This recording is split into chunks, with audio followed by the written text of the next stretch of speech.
Désolé de vous mêler à ça, mais il faut pas que les Fishermen se doutent que l'Atlantide est impliquée. Ce n'est pas l'Atlantide qui commande aux armées de Xebel, c'est moi. Et le royaume de Breen, n'oublie pas la dette qu'il a envers toi.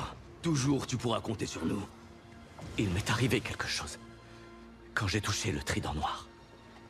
Que fait-il encore ici, lui? Il doit regagner sa prison au plus vite. Écoutons au moins ce qu'il a à dire. J'ai commis cette erreur une fois déjà. Je le sais parfaitement indigne de confiance. J'ajoute qu'il m'a coupé une pince autrefois. C'est que j'ai dû attendre une année entière pour que ça repousse. Orm veut combattre Manta tout autant que vous. Et pour info, c'est uniquement grâce à lui qu'on est encore en vie.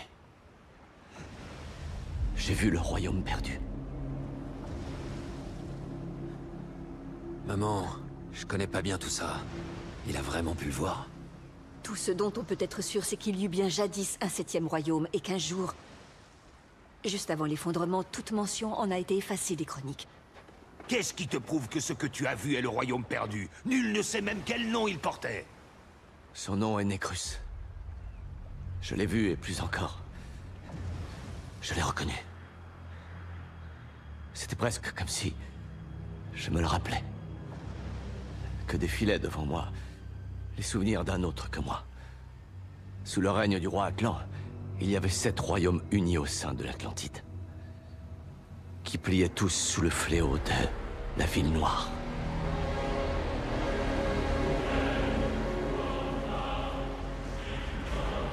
Grâce à l'exploitation de l'oricalque, Necrus était vite devenu une superpuissance sans égale. Mais à quel prix tout cela s'était fait? Tout avait été empoisonné, les terres, les mers, et même l'esprit du tyran qui régentait Necrus. Le propre frère d'Atlan, Cordax. Atlan l'implora de cesser d'utiliser l'oricalque avant que le monde ne soit saccagé. Mais Cordax exécrait Atlan, car il pensait que son frère voulait lui voler son pouvoir.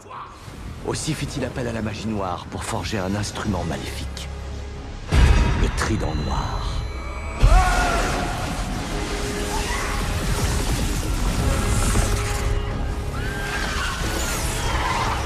Et il fit de son peuple et de lui-même des monstres. Afin de combattre l'Atlantide. Ce fut la guerre entre les deux frères.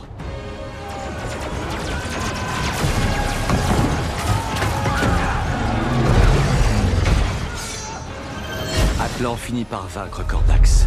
Et il emprisonna son frère ainsi que tout Necrus, grâce à un sortilège scellé par son propre sang. Pour s'assurer que le pouvoir obscur de Cordax ne soit jamais retrouvé. Et c'est ainsi que Necrus fut effacé des chroniques.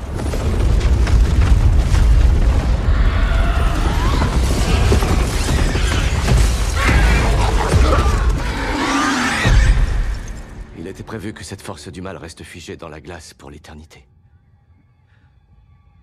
Mais David Kane l'a retrouvée. Et elle s'empare peu à peu de son esprit. Mais la fonte des glaces n'y change rien. Cela ne peut libérer Cordax.